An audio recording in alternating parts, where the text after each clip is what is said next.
Olá, meus amigos, olá, minhas amigas. Estamos iniciando o nosso Economia e Desenvolvimento desta semana. E, de imediato, vamos àquele espaço que é sempre muito aguardado aqui no nosso Economia e Desenvolvimento, que é o Momento Empresarial.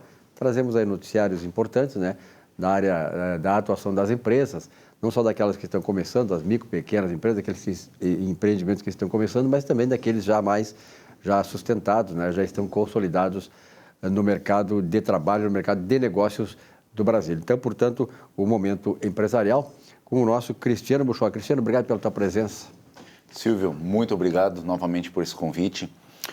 Fico muito honrado, cada vez alcançando mais pessoas, né, no programa Economia e Desenvolvimento. Então, hoje a gente vem aqui trazer as 5 principais mudanças tributárias para 2022, Silvio. Opa! Importante, né, a gente já começar com a principal mudança que a gente vai ter, né, que a gente ainda, acredito eu, que vai gravar novos programas sobre isso, que é o cenário da reforma tributária. Então, a reforma tributária, ela já começa esse ano aquecida. Então, os bastidores, né, está se tendo uma pressão para que ela ocorra e além de uma pressão, né, Silvio, de uma necessidade e de uma expectativa para nós empreendedores que essa reforma, ela aconteça. Ela aconteça para quê, Silvio? Para que a gente possa ter um cenário, né, de empreendedorismo mais... Como que eu vou te dizer? Mais claro, né? Mais claro, mais objetivo e mais simplificado. Isso. Que a gente possa ter essa tributação de forma simplificada, né? A gente possa ter um ambiente de negócio melhorado. Então, se espera com muita clareza que isso aconteça agora em 2022, Silvio. E é importante, né, Cristiano, antes de tu continuar aí nesses tópicos principais aí, ressaltar exatamente o que tu está colocando, ou seja, a questão tributária, eu me criei, desde a minha vida profissional, no começo lá, sempre ouvi falar a reforma tributária, que a reforma tributária é tão esperada.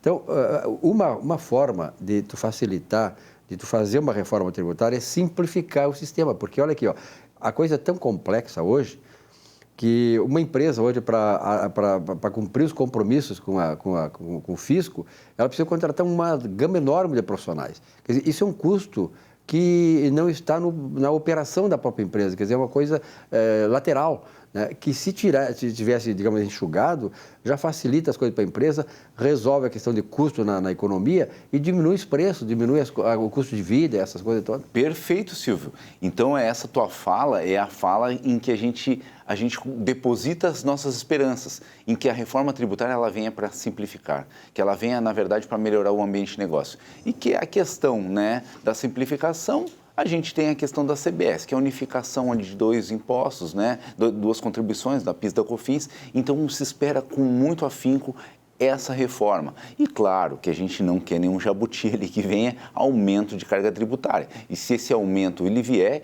que ele venha para deixar muito clara, né, a questão tributária. Não cria aquele emaranhado e aquela dificuldade que tu, na tua fala, tu bem ponderou, né? Que aí dificulta o empreendedor de crescer, porque ele tem que ter uma equipe multidisciplinar para poder entender uma legislação, né, Silvio? É verdade. Então, assim, o tópico 2, né, digamos, a segunda mudança que a gente tem de uma forma muito importante no cenário tributário de 2022 é o DIFAL, que é a diferença de alíquota entre estados, que se criou essa guerra, né, judicial sobre agora uma pretensa inconstitucionalidade que foi julgada, pretensa não, inconstitucionalidade julgada em 2021 e que agora em 2022 se criou, né, todo um emaranhado por não publicar a legislação em 2021, ter publicado em 2022, se tornando, na verdade, ao meu ponto de vista, inexigível,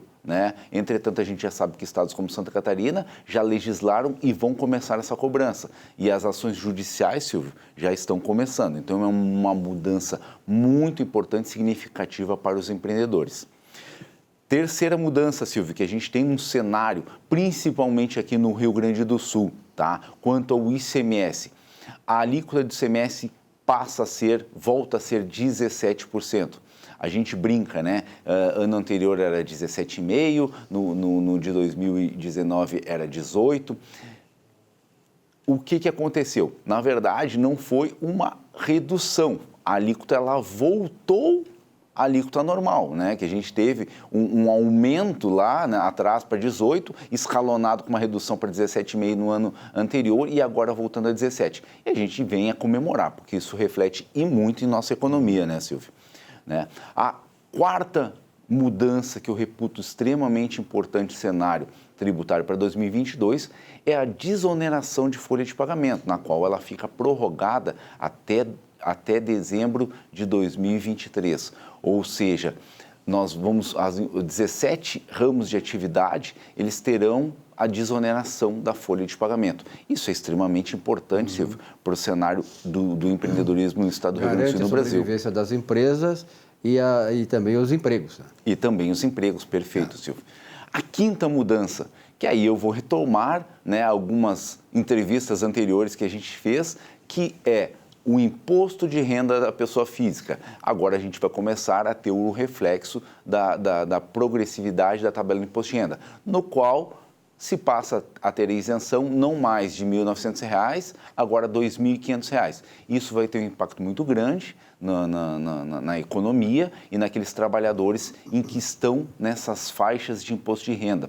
Então, Silvio, essas são as 5 principais mudanças que eu vejo no imposto de renda e eu trago uma curiosidade ou uma mudança que também vai impactar nas pessoas físicas, né? Que essa aqui não tem uma relação tão forte com a questão tributária, mas tem uma questão muito forte com a questão empresarial e até nas pessoas físicas, que é o marco legal do câmbio, né?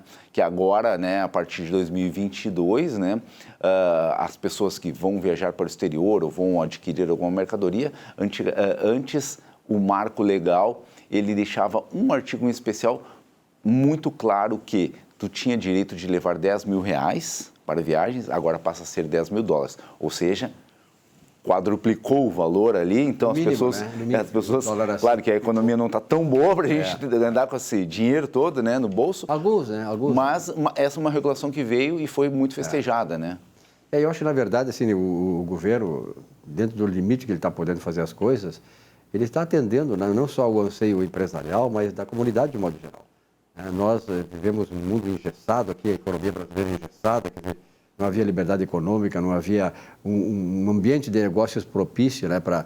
E, sobretudo, né, Cristiano, tu tem um cara experiente, especializado nessa área, esse ambiente empresarial, ele também necessita ser aberto para que novos empreendedores possam entrar no mercado e despontar e se consolidar. Por quê?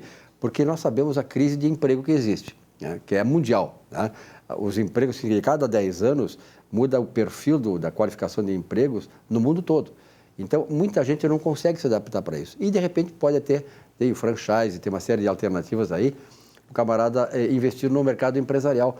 E esse tipo de coisas que tu traz aqui, essas informações, são fundamentais para essas pessoas, para elas poderem, né, olha aqui, ó, eu vou entrar no mercado que precisa isso, vou me especializar nisso, vou ter assessoria daquilo ali e tal, para poder que o meu investimento, que o meu negócio possa entrar lá, se consolidar e prosperar. Perfeito, Silvio. Essa tua dica aí, dessa tua última fala, ela é extremamente importante. A gente, reiteradas vezes, diz, né, da necessidade de se ter o profissional, o contador e o advogado, analisando no cenário e a viabilidade daqueles negócios, né?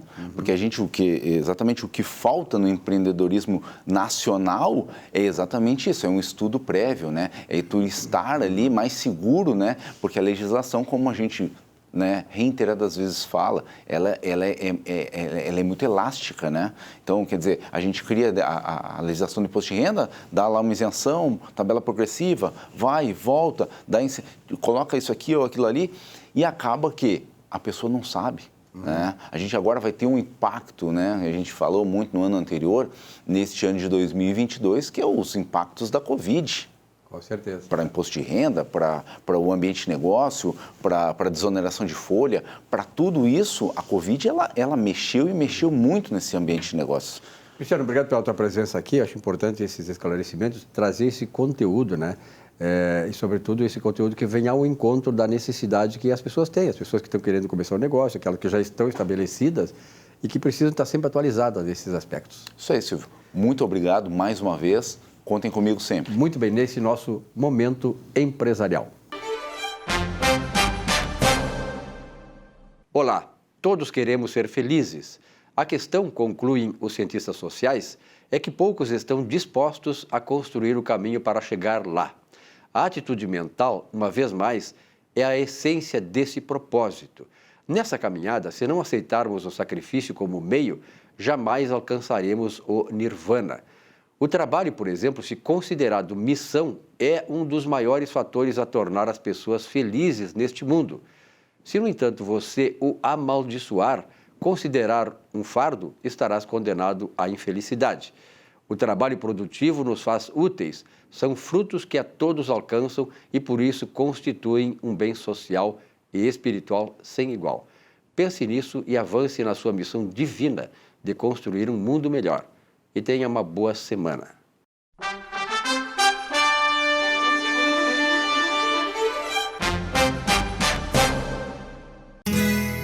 Ser gaúcho é preservar as tradições, é valorizar a educação e acreditar que um futuro melhor nasce nas páginas de um livro. É nossa tradição trabalhar duro. Temos orgulho do suor que escorre do rosto. Ele reconforta a alma e sedimenta uma vida digna. É nossa tradição valorizar o passado para desenvolver o futuro. CMPC Celulose Rio Grandense. Desenvolvimento é a nossa tradição. Já pensou em ter o seu próprio canal de TV corporativa, exclusivo e impactante? Somos a solução para empresas que desejam modernizar seus processos de comunicação. Solução Mídia Digital, transformando a forma como você se comunica.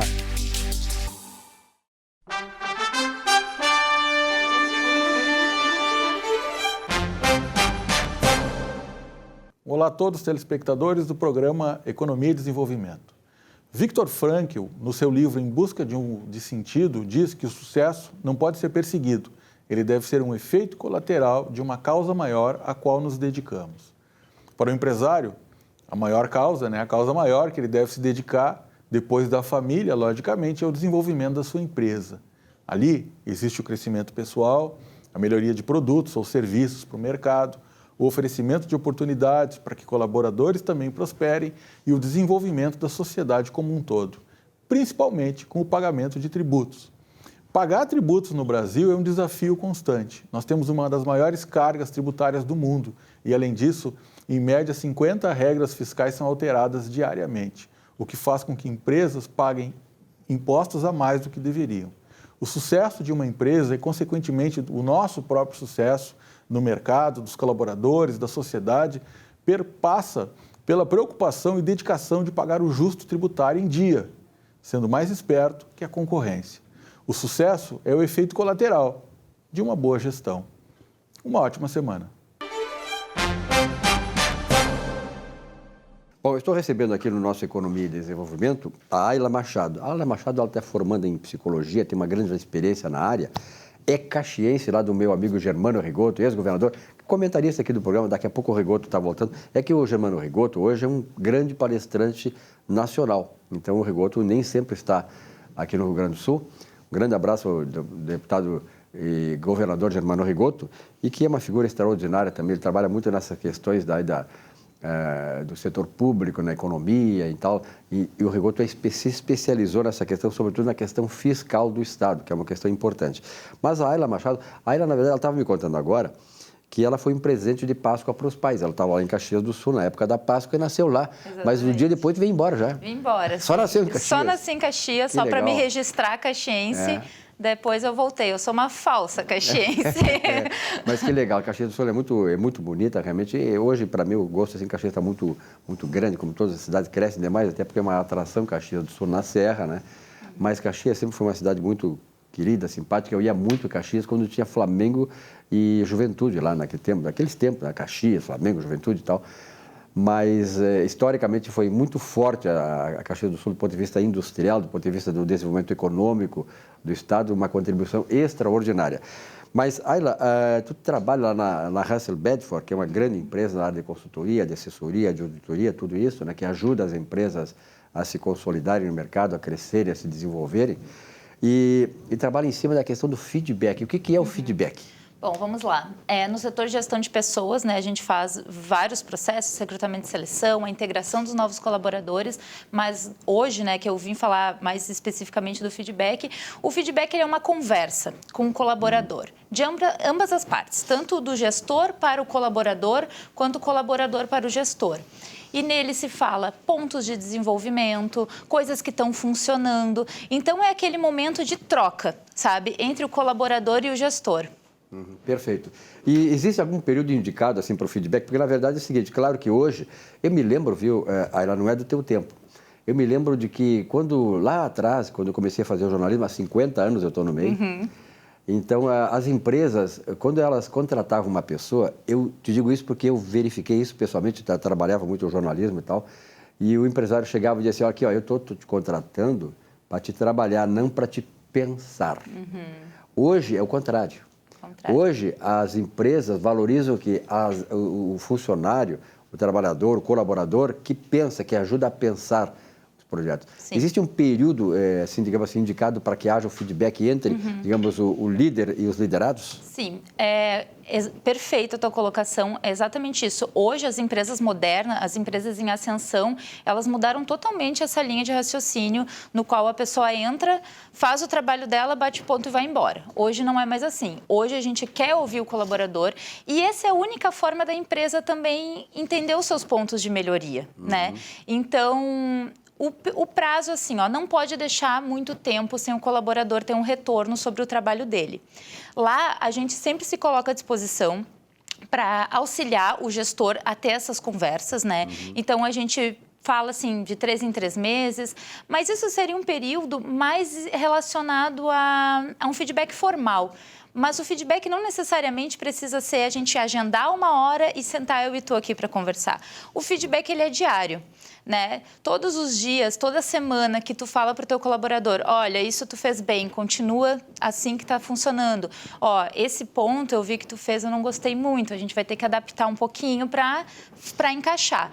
Então, assim, há um período máximo que o ideal é não deixar passar de 3 meses, né? Pelo menos na nossa concepção, mas semanalmente a gente pode fazer esses ajustes, né? Não precisa ser necessariamente um período fechado, né? Tem que, na verdade, o segredo é colocar o feedback na cultura da empresa, né? Fazer com que os gestores busquem fazer isso com seus colaboradores e também busquem os seus próprios, né? Entender o que eles precisam melhorar, né? Perfeito. Então, na verdade, assim, é uma troca, né, de experiências, né, de visões do negócio, né, que visa exatamente avançar. Normalmente, claro que o líder, ele vai, conversa, faz o feedback em cima do funcionário, mas existe a outra via, né? É uma mão de 2 vias. Muito importante, muito importante. Quando se pensa em feedback, se pensa muito no gestor falando com o colaborador, mas a gente tenta fazer sempre os 2 lados. É uma função bem bilateral. Assim como o colaborador ouve os pontos de melhoria, o gestor também tem que estar aberto a isso, né? Porque ninguém nasceu gestor. É algo que a gente vai se adaptando e aprendendo ao longo do tempo. Então, é importante sentar e ter essa conversa franca. E essa abertura, né, para o colaborador não ficar com medo, né? Porque às vezes, como é que eu vou falar para o meu gestor que ele tem que melhorar a tal ponto? E se ele não gostar? Mas não é assim. É uma conversa aberta para dizer, ó, aquele dia, tal atitude tua me deixou um pouquinho desconfortável. Então, sabe, é essa conversa que o gestor também precisa ouvir para se desenvolver. E, na verdade, o feedback, ele bem feito, ele reforça os graus de confiabilidade. Totalmente. Do trabalhador com o gestor e do gestor com o trabalhador. E isso só traz bons frutos, né? Quer dizer, à medida em que há um processo de autoconfiança e de interconfiança entre ambos, quem ganha é a empresa. Sempre, sempre. Porque uma equipe que tem sinergia e que tem abertura para os 2 lados conseguirem expor o que está bom, o que está ruim, isso é perfeito. É isso que faz uma equipe confiar uns nos outros e crescer juntos, né? Dentro desse processo, Ayla, desse processo de feedback, existem tipos de feedback? Sim. Existem naturezas de feedback? A gente ouve falar de feedback e às vezes já pensa em algo negativo, né? Ela vem falar o que eu estou fazendo errado. Mas não, o feedback ele é positivo e negativo, né? Assim como o gestor e colaborador têm que expor os pontos de desenvolvimento, os pontos que não estão funcionando, é necessário também dar o positivo, né? Porque muitas pessoas, elas apontam os erros, mas também elas não falam quando está tudo bem. Então, ó, esse trabalho que tu entregou tá legal, tá bom, segue fazendo isso. Isso é muito motivador para o colaborador. Hoje em dia se fala muito que um dos quesitos de permanência da pessoa na empresa nem sempre é o salário, e sim o reconhecimento.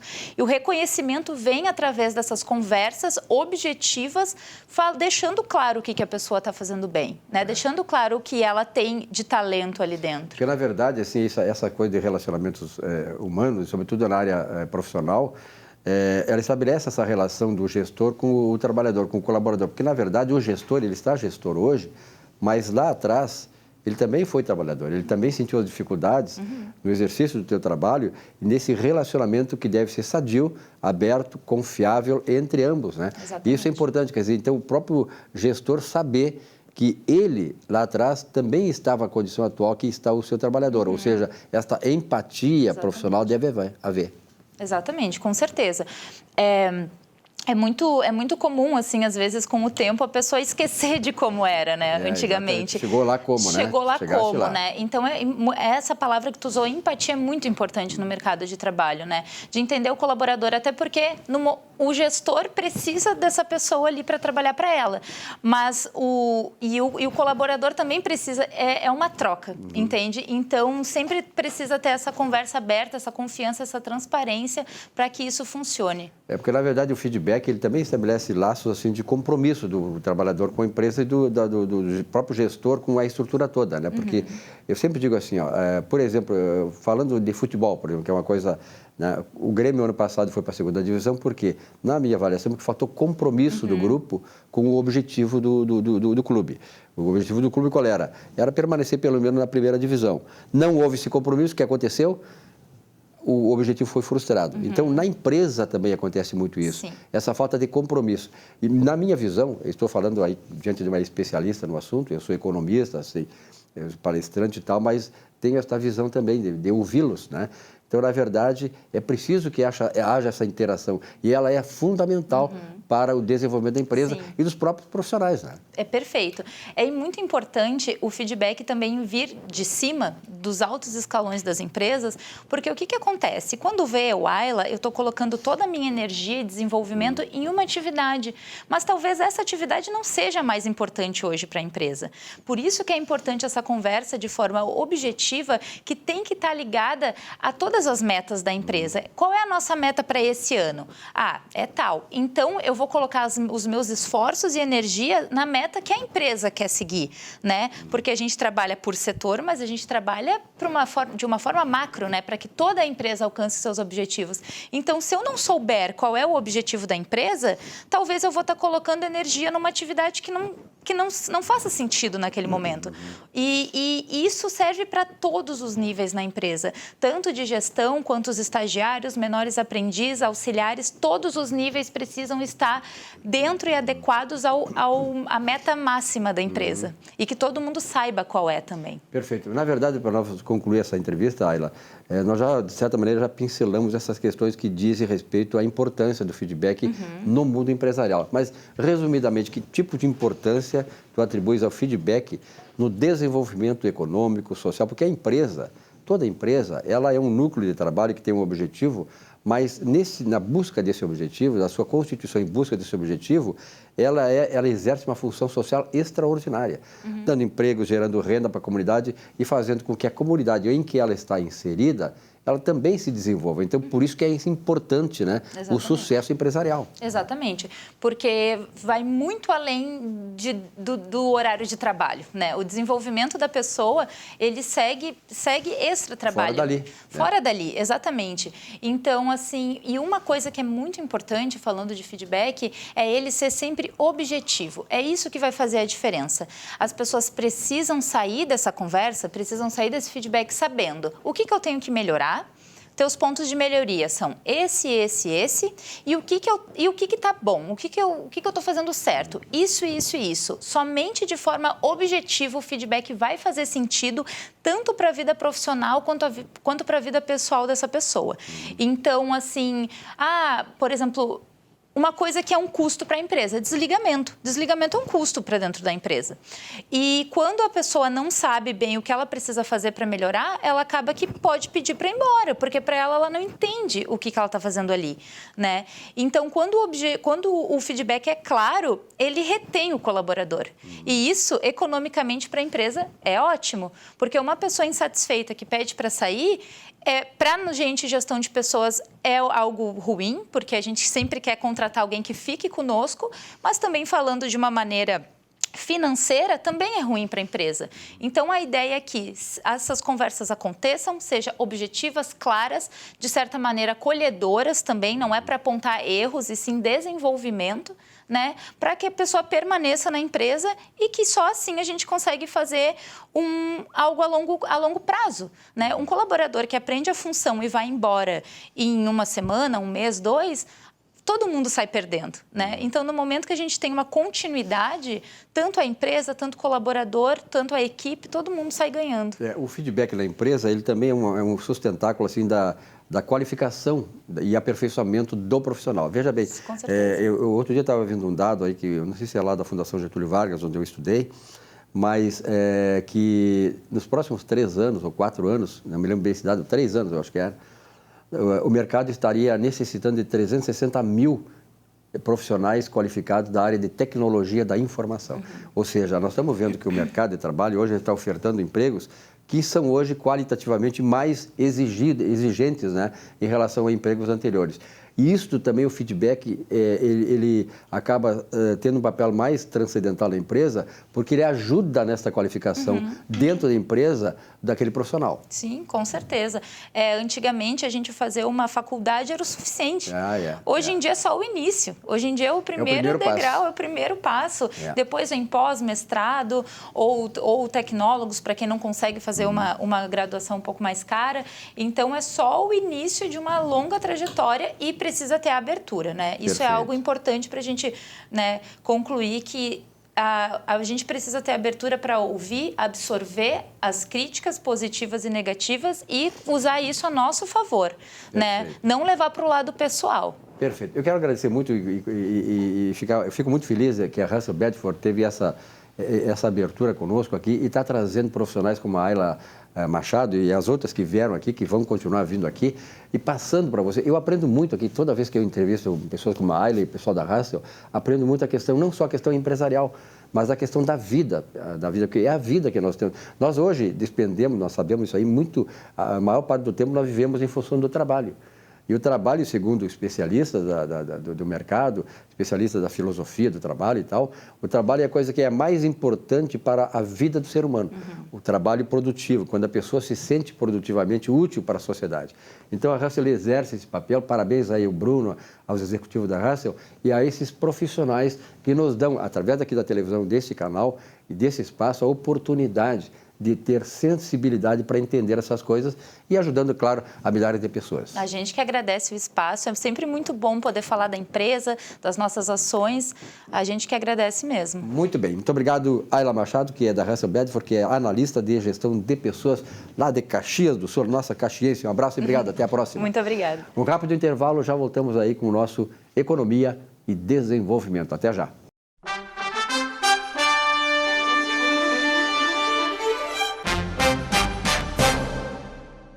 Já pensou em ter o seu próprio canal de TV corporativa, exclusivo e impactante? Somos a solução para empresas que desejam modernizar seus processos de comunicação. Solução Mídia Digital, transformando a forma como você se comunica.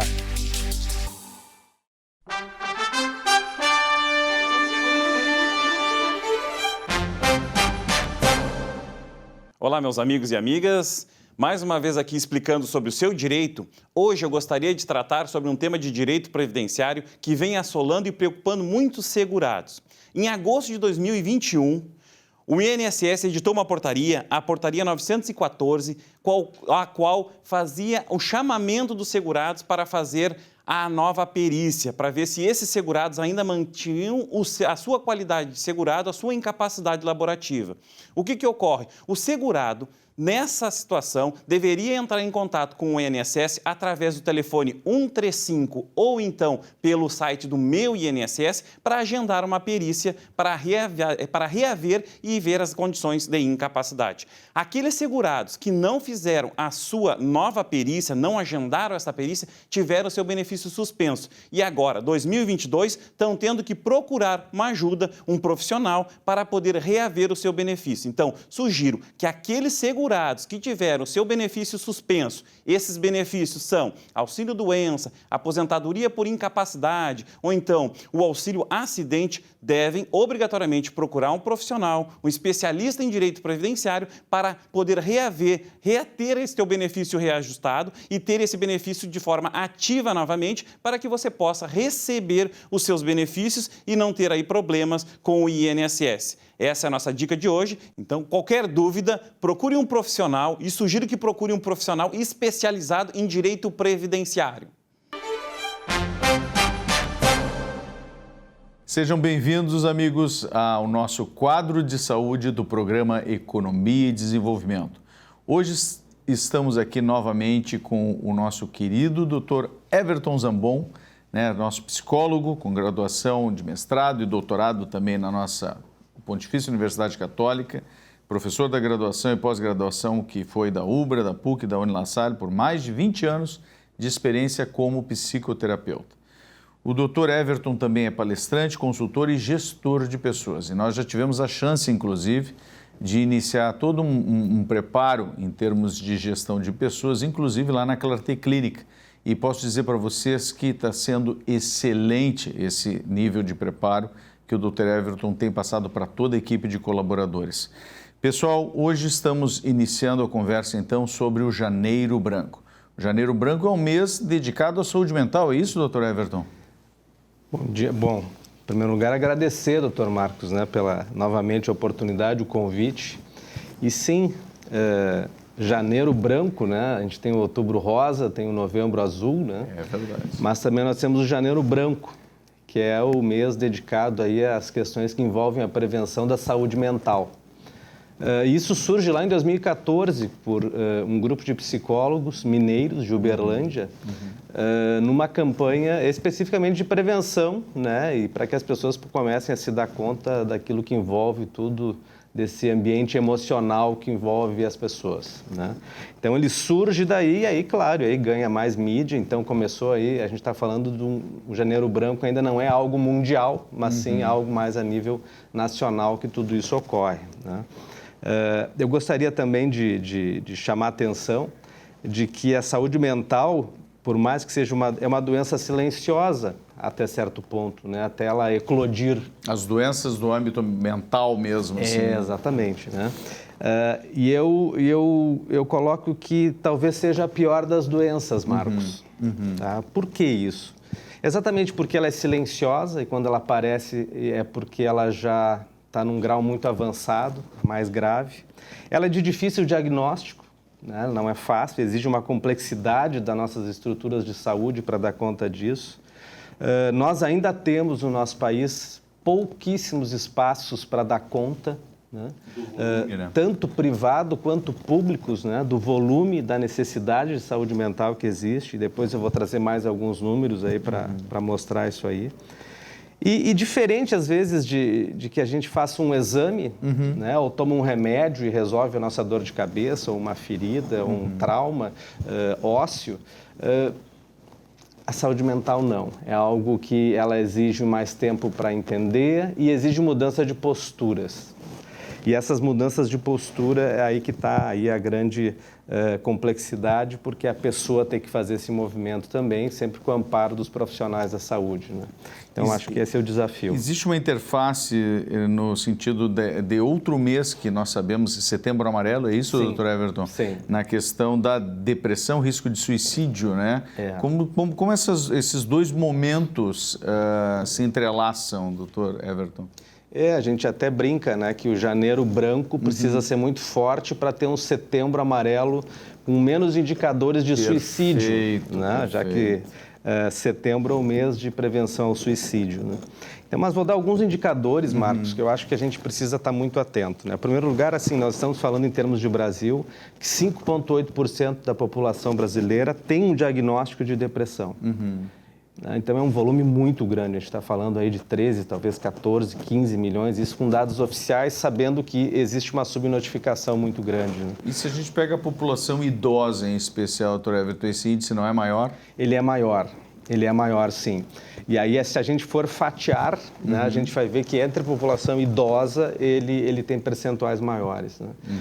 E o que exige, vamos falar de janeiro, né, Marcos? Esse é um período em que as famílias saem de férias, as famílias têm muitas vezes dificuldade com quem deixar a pessoa idosa. E aí deixa com cuidadores e esse afastamento muitas vezes repercute em algum tipo de dano, né? Quer seja na reabilitação da pessoa, quer seja no suporte emocional que essa pessoa idosa vai ter, né? Tem alguns estudos que falam também, Dr. Everton, na questão do convívio social, né? Que acaba sendo muito prejudicado o convívio social do idoso no momento em que ele fica restrito ao seu apartamento, muitas vezes só com um cuidador que está preocupado em fazer justamente as questões básicas ali de sobrevivência desse idoso, mas ele não tem contato com outros idosos, com outras pessoas, né? Essa falta de convívio social, não só do idoso, mas das pessoas em geral, ainda mais nesse período de pandemia, como é que isso impacta também na questão da saúde mental das pessoas, Dr. Everton? Isso é um dos grandes aspectos da prevenção, o nosso relacionamento social, né? O nosso relacionamento interpessoal. Se a gente pegar especificamente o idoso, muitas vezes a família precisa estar atenta a isso, né? Porque daqui a pouco tu tem 1, 2, 3 cuidadores, tu tem um custo gigantesco para dar conta da necessidade desse idoso. E ele, na verdade, ele continua muitas vezes muito solitário, muito isolado, às vezes com pessoas muito diferentes, que ele não tem nenhum vínculo. Pouco estimulado. Pouco estimulado. E essa mudança, talvez até frequente, de cuidadores faça mal para ele, né? Então, escolher pessoas para ficar é muito importante nesse momento da terceira idade, né? Ou, eventualmente, contar também com o apoio de centros de convivência, né? De espaços que possam proporcionar para esse idoso um espaço de convivência com mais pessoas, com outros idosos, né? E dessa forma tentar aliviar um pouco dessa carência do contato com pessoas, né, Dr. Everton? Sabe, Marcos, que a saúde mental ela já é envolta com muitos mitos, né? E a questão de colocar o seu ente, o seu parente numa geriatria, numa casa de repouso, também é envolta por muitos mitos, né? A família gera muita culpa para a família, isso aí. E, na verdade, muitas vezes você está fazendo a escolha certa. Por quê? Porque você está colocando ele com muito mais amparo do ponto de vista profissional, médico, relacional, né? Social, no caso, terapêutico, com muito mais olhares que jamais tu conseguiria dentro de casa. E a troca, né? A troca com outras pessoas. É claro que isso exige casas com qualidade, né? E eu acho que o Brasil está expandindo e está crescendo muito, tanto a regularização dessas casas como um todo. E eu acho que são alternativas para uma população idosa que vai ser gigantesca daqui menos de 20 anos, né?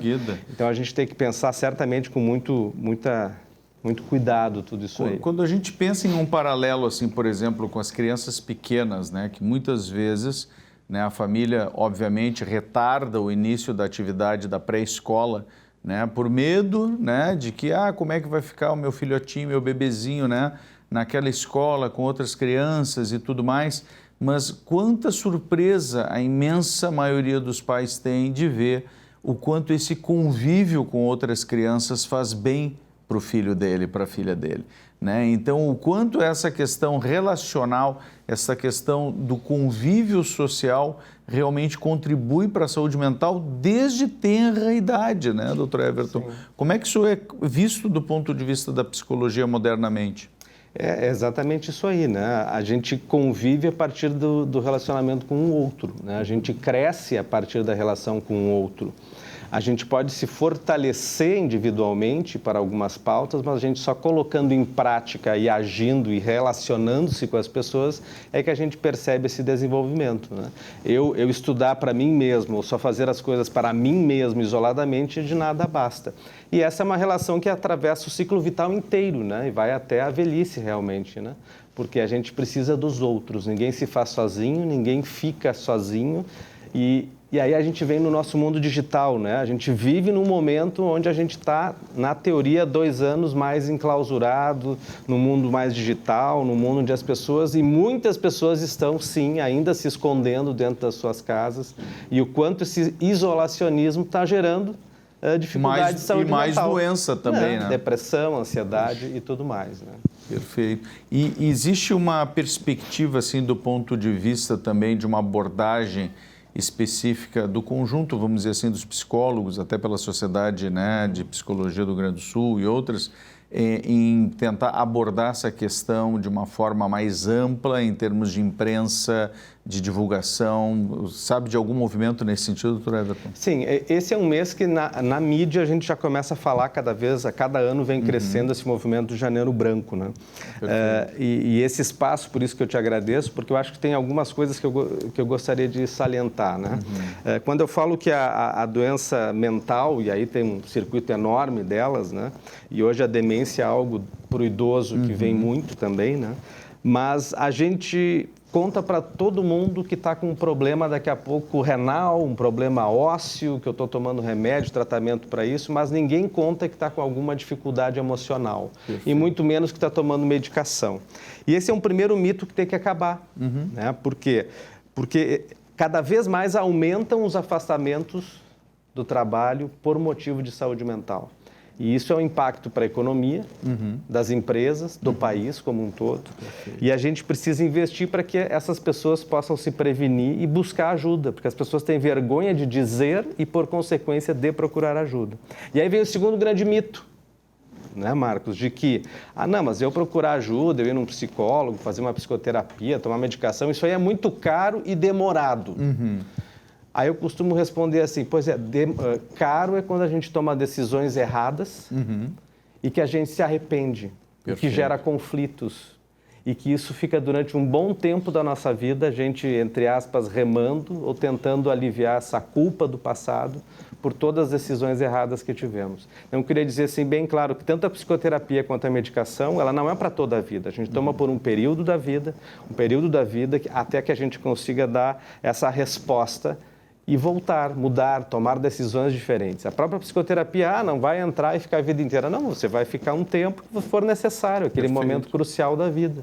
E depois segue a vida normal. O mais importante, podendo contar sempre com o auxílio, a ajuda do profissional de saúde mental. Né? Sim. Essa é a grande questão.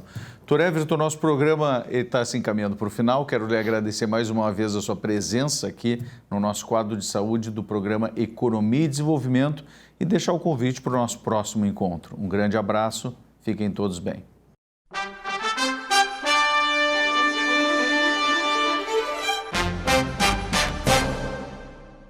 Já pensou em ter o seu próprio canal de TV corporativa, exclusivo e impactante? Somos a solução para empresas que desejam modernizar seus processos de comunicação. Solução Mídia Digital, transformando a forma como você se comunica.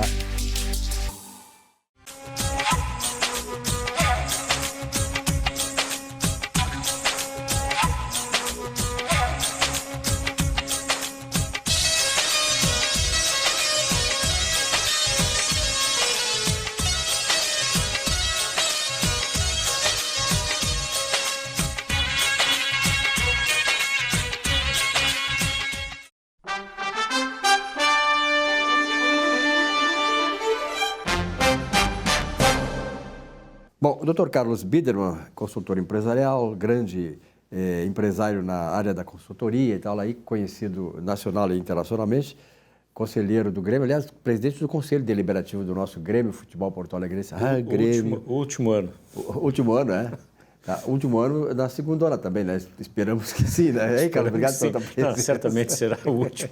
Já chega, né, Tia? Chega. Agora temos que ser bicampeão da segundona e esperar que o nosso adversário que também um dia chega a bicampeão da Libertadores, da segundona, né? Eu acho que... Bivice, talvez, né? Bivice, né? Tranquilo, né?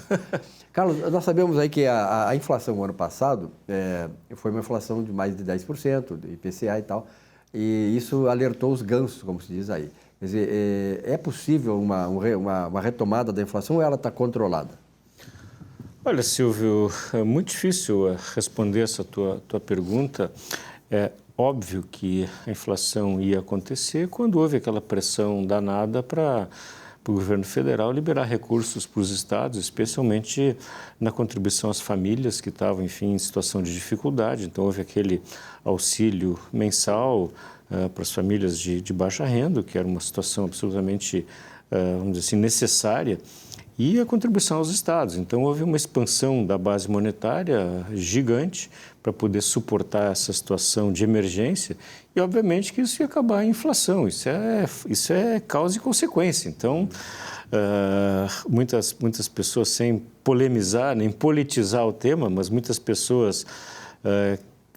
ao mesmo tempo queriam que o governo Bolsonaro, o governo federal, fizesse essas contribuições pela emergência, pela necessidade, e ao mesmo tempo criticam o governo pela inflação. Então, uma coisa ou outra, né? Poxa, então não pede os recursos e, enfim, aceita a inflação baixa, ou pede os recursos e aceita a inflação alta. Uma coisa está umbilicalmente ligada à outra. Então, isso é a causa e a consequência. Então, isso era absolutamente inexorável que ia acontecer, evidente. A gente até comentou isso aqui no programa. Agora, evidentemente, à medida que a base monetária não cresce, novamente se estabiliza, a partir daí se tem uma estabilização da inflação e a perspectiva é a queda da inflação. Não sei o que vai acontecer. Nós temos um ano eleitoral, evidentemente que os gastos são maiores em anos eleitorais. Temos aí o fundo partidário, que é um valor absurdamente alto, mas não é relevante em termos de contas federais. Mas existem outras pressões de gastos também dos próprios deputados, do próprio Senado, enfim, dos governadores. Então, é possível que se tenha uma baixa contenção de custos ainda de expansão monetária esse ano. Então, isso pode pressionar a inflação ainda esse ano. Mas todos os indicadores, todos os analistas, todos os bancos prevêem uma inflação já menor esse ano, né? O que é absolutamente natural. Agora, a inflação é um fenômeno mundial, né? Esses dias, ainda analisando, aconteceu nos Estados Unidos, 7% de inflação nos Estados Unidos. Alguém disse, poxa, 7% nos Estados Unidos é muito mais que os 10% do Brasil. Não, 7% é 7% lá e 10% daqui, né? Não vejo, vamos dizer assim, essa diferença, mas a inflação é um fenômeno mundial que está acontecendo. E o Brasil está dentro desse contexto, e essa é muito decorrente da própria Covid e da expansão monetária causada pela contenção de gastos, pela necessidade de apoiar as famílias de baixa renda e também combater a Covid com gastos na saúde, com as vacinas, todo esse tipo de coisa. Então, isso é absolutamente natural que tenha acontecido. É importante que as pessoas entendam isso e coloquem um freio para que isso não siga acontecendo. Na verdade, assim, o governo hoje, como os mercados são muito interligados, né, Biderman? Internacionalmente são muito ligados, o mercado brasileiro com a economia mundial, é muito difícil o governo ter um controle absoluto sobre os preços internos, porque eles têm a influência externa. Por exemplo, tem muita gente que critica aí a inserção da Petrobras no mercado internacional por causa do dólar e tal, mas a mesma coisa que nós temos em relação ao petróleo, muitas vezes que sobe o dólar, sobe o combustível aqui e pressiona a inflação, da mesma coisa nós nos beneficiamos com os produtos agrícolas, que são commodities internacionais também parametradas, né, pela questão do dólar e dos mercados internacionais. E aí nós temos ganhos, quer dizer, perdas e ganhos. Como é que o governo, até que ponto o governo pode ter um certo controle ou arrefecer um pouco a inflação? Porque os dados hoje de projeção já indicam inflação em torno de 5%, a metade do ano passado para agora 2022. Silvio, você tem toda a razão, não tem nada que acrescentar ao que tu já dissesse. Enfim, o preço das commodities seguiu alto e o Brasil é um país que depende fundamentalmente de commodities, então isso ajuda o país no seu sentido macro, né? E, evidentemente, que uma balança comercial equilibrada, que o Brasil aparentemente tem, é também muito positivo. E o que está acontecendo é um fenômeno muito interessante, por mais críticas que tenha havido, e acho que, vamos dizer assim, de novo, a gente sempre repete isso, acho que a imprensa tem feito um péssimo serviço ao país como um todo, ao só criticar, sem reconhecer aquilo que é bom. Agora surge uma notícia de rodapé de jornais que o Brasil recebeu agora, nesse início de ano, já 23 bilhões de reais de investimentos estrangeiros. Né? Então, significa que não é que os investidores, os empresários têm baixa confiança no Brasil. Quem tem baixa confiança não põe 23 bilhões de reais. Isso, evidentemente, que impulsionou um pouco o dólar para baixo, o que é também favorável em termos de economia como um todo. Então, a perspectiva, Silvia, é desse equilíbrio, vamos dizer assim, global. E tem também um fator que está impulsionando preços para cima, que é a falta de componentes, né? A mudança do perfil de consumo das famílias no mundo, a partir da pandemia, isso gerou uma falta de insumo extraordinária. A gente está vendo em equipamentos eletrônicos e automóveis a falta de chips, né, o que tem causado aí de falta de produtos. Isso, evidentemente, que pressiona preços para cima. A gente está vendo nos automóveis aí, de novo, aquele fenômeno de que o carro usado, em muitos casos, vale mais que o carro novo. E carro novo vai se comprar? Não tem. Então, pela falta de equipamentos, desses componentes eletrônicos que está causando tudo isso. Outra coisa é o comércio internacional, acho que também já comentamos isso aqui, né? O comércio internacional, com a velocidade com que anda e o crescimento que aconteceu também a partir da própria Covid, uma interrupção por um certo período de tempo, desorganizou a logística global. E a partir daí tivemos portos aí com tempos, e temos ainda portos com tempos enormes de esperas para os navios descarregarem, gerando custos aí absurdos na logística e com aumento de preços dos produtos por consequência. Então, toda essa desorganização da economia global, a gente pode discutir, né, Silvio, e nunca vamos ter uma resposta definitiva sobre a extensão da contenção que foi feita a partir da Covid, se é razoável, não é, se foi na medida certa ou não foi. Nunca vai ter essa resposta. Mas o fato é que se sabia, quando houve, vamos dizer assim, o lockdown global que aconteceu, que isso ia desorganizar a economia global e teria custos. Então, esses custos a sociedade está pagando hoje, esse custo da desorganização que aconteceu a partir do lockdown geral que aconteceu no mundo todo, especialmente no Brasil, especialmente no Rio Grande do Sul. Então, esse é o preço da pandemia que está se pagando. Isso era também inexorável que ia acontecer. Não adianta culpar A, B ou C por causa disso. Isso aconteceu e era, enfim, a forma como a sociedade reagiu a todo aquele momento novo e inesperado que aconteceu lá a partir de 2019 e 2020.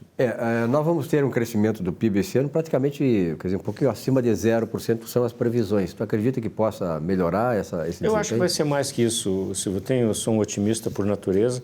Eu acho que a sociedade vem reagindo bem, o consumo cresce, a renda das famílias também tende a crescer, a partir até do que a gente estava falando há pouco, né? Então, acho que há uma propensão maior ao consumo.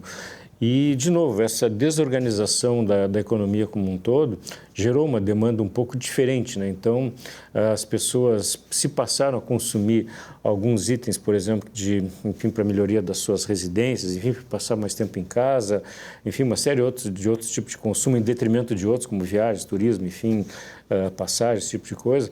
Mas, por outro lado, agora que as coisas se estabilizam, a partir daí as pessoas, especialmente as famílias, aqueles que estão empregados, infelizmente não são todos, mas aqueles que têm emprego, têm uma geração de acumulação de poupança talvez maior do que tinha no passado. Tá? Então, posso estar dizendo aqui uma heresia até para todos aqueles que passam dificuldades, mas tem recursos hoje para, enfim, para melhorar essa questão de consumo e talvez a partir daí o PIB possa ser maior que zero.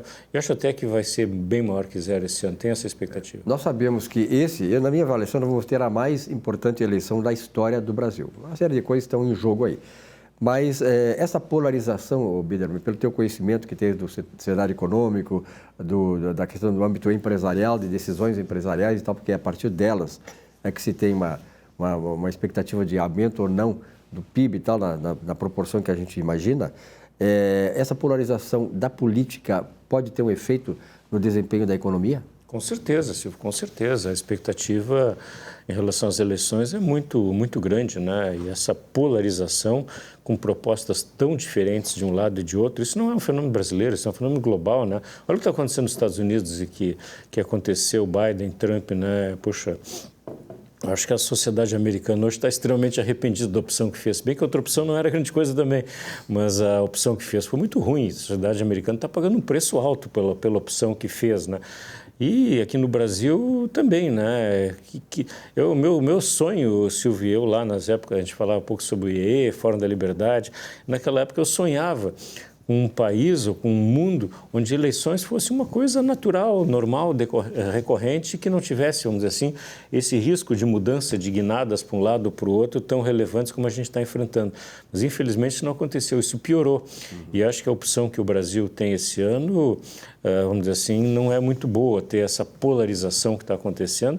E, infelizmente, né, se não surge uma terceira via, uma via conciliadora, uma via, vamos dizer assim, que pense no país, no progresso, enfim, um estadista, né? O mundo não tem mais estadistas. Eu acho que isso é uma boa constatação, né, Silvio? Então, isso está fazendo falta, estadistas que possam, enfim, ter essa capacidade de liderar uma nação, vamos dizer assim, permitindo que as coisas fluam, especialmente dentro de princípios de responsabilidade individual e que preserve as liberdades individuais. Hoje, o ataque às liberdades individuais virou, assim, uma coisa absolutamente corriqueira. E todos os dias a gente vê na imprensa ataques às liberdades individuais, ataque a livre expressão das pessoas, a liberdade de imprensa, e a própria imprensa motiva e defende isso, que é um contrassenso absurdo. Eu fico pasmo de ver muita hipocrisia, né? Potencial ou pretensos democratas defendendo a censura. A censura, defendendo prisão de quem tem opinião diferente, defendendo todo esse tipo de coisa. Isso é um contrassenso, eu não consigo aceitar.